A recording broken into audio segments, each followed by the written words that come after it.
Welcome back. Now we have the session Supply Chains as a Game Changer in the Fight Against Climate by Ms. Devika Perera. Ms. Devika is the leader, Sustainable Development of Decathlon, Sri Lanka. She started her career in textile industry and sustainability has always been her passion. Currently, she is responsible for driving overall sustainable development strategies in the country, including manufacturing and retail activities. She started her career in the sustainable pathway as a compliance auditor and then an environmental auditor. Soon she became a carbon footprint consultant, seeing the need of aligning the suppliers with climate actions. Thank you so much, Ms. Devika, for joining us today. Over to you for your session, Supply Chains as a Game Changer in the Fight Against Climate. Thank you, Perera. Good evening, everyone. So I hope I got the times right. And thank you for the organizing committee for this wonderful opportunity. Yes, I'm here to talk about the supply chain as a game changer in the fight against climate. Before moving into the content of the presentation, I will give you a small overview about the company Decathlon. Decathlon is a sport designer and a retailer. A company formed in 1976 in North France, and as of 2021, we are representing in 61 countries, having 1,698 stores. And in terms of our production activities, which is mainly manufacturing, we are representing in 47 production countries. Having said that, I will give you a small overview about the company turnover, etc.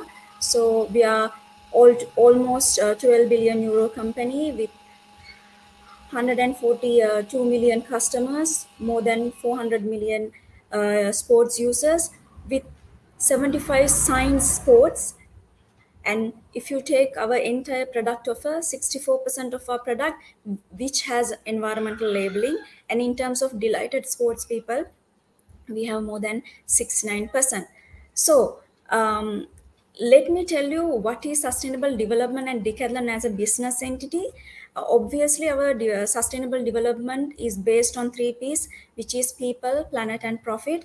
And again, our sustainable development strategy has based on United Nations Sustainable Development Goals after 2015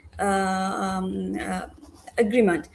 And when we are writing sustainable development pathway, how we move forward in sustainable development, we came up with 3 main pillars considering our 3 P's, which is people, planet, and profit. So first one is developing people, and the second one is preserving nature, and third one is creating sustainable value.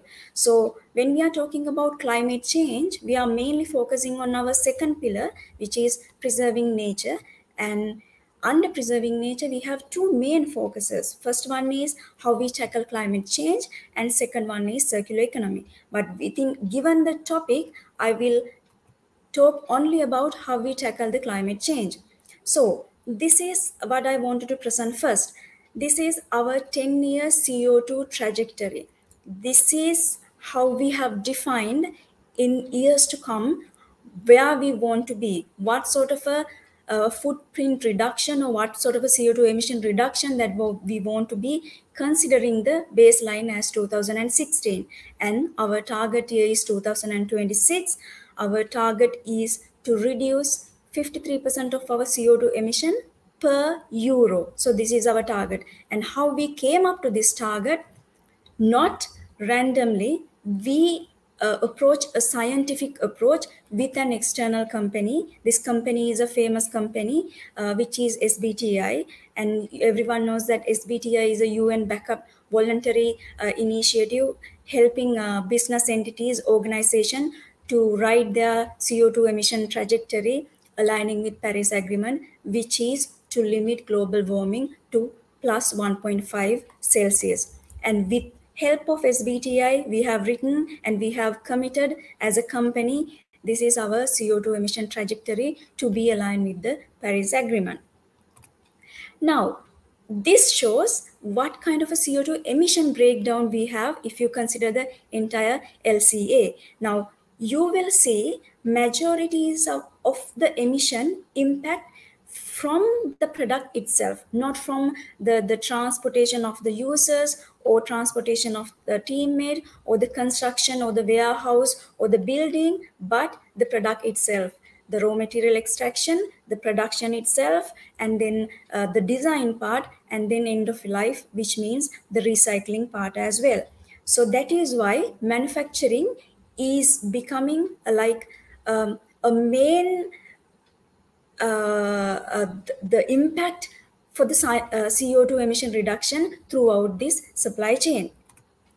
So since we are a company which has different processes, we try to break down our CO2 trajectory into different processes.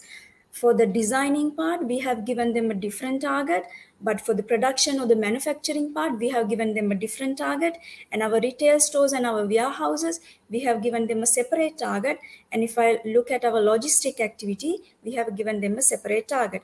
Today, with this topic, I will be more focused on how we are and what we are doing inside our manufacturing activity, inside our supply base. So, aligning with our CO2 trajectory, aligning with our target for the production or for the manufacturing, again with scientific approach, SBTI commitment, our target is we need to reduce 4.2 tons of CO2 annually. And how we going to do that? We have three main strategies. The first one is renewable energy. The second one, exiting from coal. The third one is energy efficiency activities. So these are the main three main strategies when it comes to the manufacturing, what we are offering to our supplier in terms of how they can improve their CO2 emission reduction. So this is again a deep analysis to each and every aspect, what kind of a CO2 emission reduction percentage is contributing to our global total CO2 emission target. So I told you about our strategies and how we're going to get there. Before I show that how we are going to get there, what are we doing inside this activity, I will give you small overview about our manufacturing activity in Sri Lanka. So we started our activity in 2011, and by 2021 we have 20 different suppliers, including 36 sites.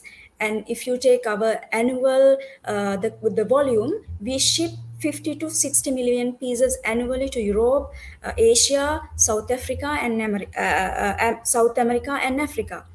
If you, I told you that we have 20 different suppliers, but if you take our supply panel, we are not only including the finished good manufacturers. We have fabric manufacturers, we have yarn manufacturers, as well as we have trims manufacturers, such as the packaging suppliers, elastic suppliers, zipper suppliers, so many trim suppliers. So our entire supply panel will consist of each different stages of the supply chain. So this is our current picture in terms of our footprint. So if you look at the first chart, it shows from 2016 what kind of a CO2 emission reduction that we did considering our entire supply panel annually. So you will see there is a slight improvement after 2017 up to 2020 throughout these years. And if you look at the second donut, this shows if you take 12 rolling months, the what are the main scopes our emission is coming from. So you will see the first one is scope 1, which is more into the electricity, and the second biggest impact is scope 2.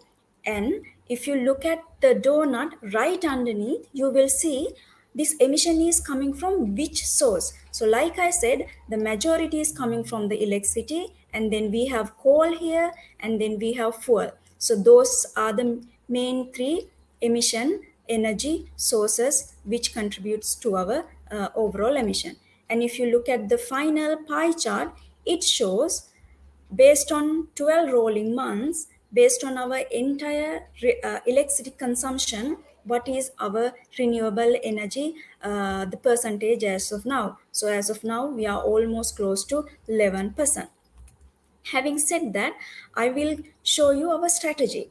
So when we wanted to have a clear strategy that we need to move forward with our supplier together rather than being just a directive buyer, we gave them a strategy with 3 different stages. The first one is the measure, The second one is setting targets, and third one is reduce part. So in terms of measuring, since we have so many suppliers, we have priority supplier, we have main priority suppliers which gives more business sharing, and we have so many other suppliers which gives less business sharing. So we decided that we will categorize our suppliers into priority level, and then we will write our roadmap. So for these three strategies: measure, set target, reduce.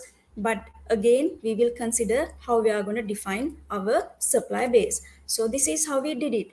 So we took our entire supply base, then we defined priority 1 suppliers and priority 2 suppliers. Priority 1 suppliers means the suppliers who contribute 90% of our turnover, we consider them as priority 1 supplier, and the rest 10% we consider them as priority 2 suppliers. So then we can more focus on priority 1 supplier first, and then move to priority 2 suppliers. And then we talk about how we can do the communication part, how we do the skill development, how we do the network building. So for that, we introduce a training program to our suppliers, consist of 4 different training. First one is introduction of climate change, and then how we can measure CO2 impact, and then how we can set a science-based target, and then how we can reduce CO2 impact at their site using renewable energy or using energy efficiency or exiting from coal. Like I said, we are not being directive, but we thought of being facilitating the supplier to achieve their targets, because just giving them targets, okay, supply, as a buyer, this is our target, somehow you need to achieve, this is not really going to work, because we need to work with suppliers, because we are in the same supply chain. As a retailer, we are responsible for our own activity, so we wanted to facilitate our suppliers in terms of achieving their own goals as well. So the first one we did, we gave them the tool coming from a third party, which is Schneider Electrics, and this tool is called Resource Advisor. We paid the Schneider Electrics to get the tool, and we gave the supplier to free of charge, so supplier can be autonomous in using tool, and they can measure their CO2 emission. And the second one we did, when supplier wants to commit or validate target with science-based initiative, either they can go externally, which directly with science-based target initiative, which involves a cost, or we gave them opportunity to go through Decathlon, so that Decathlon will bear if there are any cost to the supplier, but supplier will go through Decathlon without any cost to the supplier. Supplier will commit the SBTi targets as Decathlon Scope 3. And then in terms of renewable energy, or if supplier wants to reconfirm or supplier wants to validate as RE100 supplier, Decathlon will facilitate in terms of getting the certificate through Decathlon without any cost to the supplier. So supplier will go through Decathlon in terms of validating RE100. And then the next one we did, we gave them the program from Decathlon. We have energy assessors. If supplier wants to go for energy assessment at their site in terms of how they can optimize or how they can do their energy efficiency activities, we gave them the energy efficiency assessment from Decathlon by using Decathlon assessors without any cost. And then the last, what we did, we create a working group. So if supplier wants to go for coal exit plan, we have a working group who's fighting for coal exit throughout the world, coming from China, India, Bangladesh, Vietnam, and then supplier can share their best practices. They can learn what are the opportunities, what are the options they have there if they want to exit from coal. Also the same for energy efficiency activities. So these are the facilitation that we did for the suppliers, just not by giving them the target to achieve, but also help with them, going with them to achieve their targets in terms of reducing footprint in their manufacturing.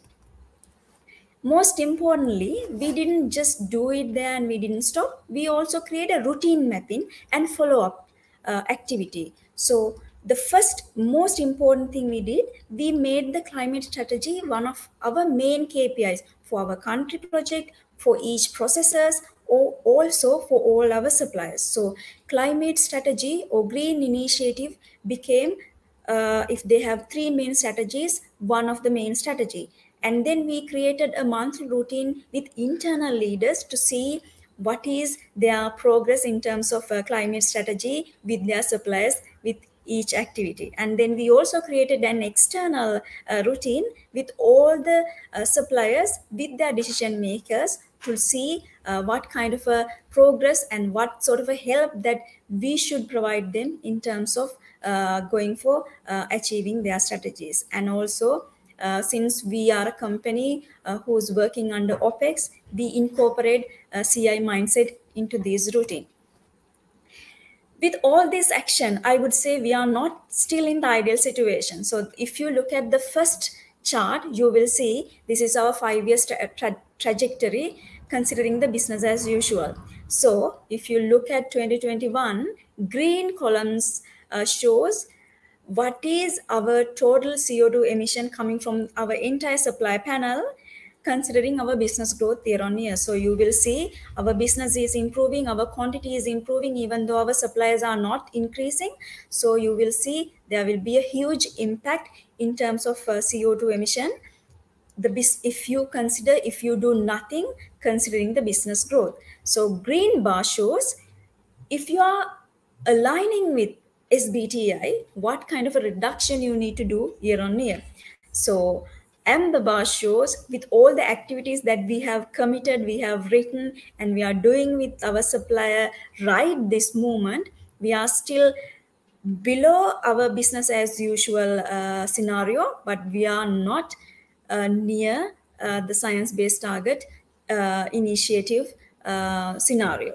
So we need more and more action. So that is why I said even though we are doing so many things, we are not still at the ideal situation. And the second chart shows where we want it to be. So our target is year on year, minimum we will reduce 5% CO2 emission considering the business growth. So this is where we want it to be. This is why we have trajectory in terms of renewable energy. We have trajectory in terms of SBTI commitment. We have trajectory in terms of exiting from coal.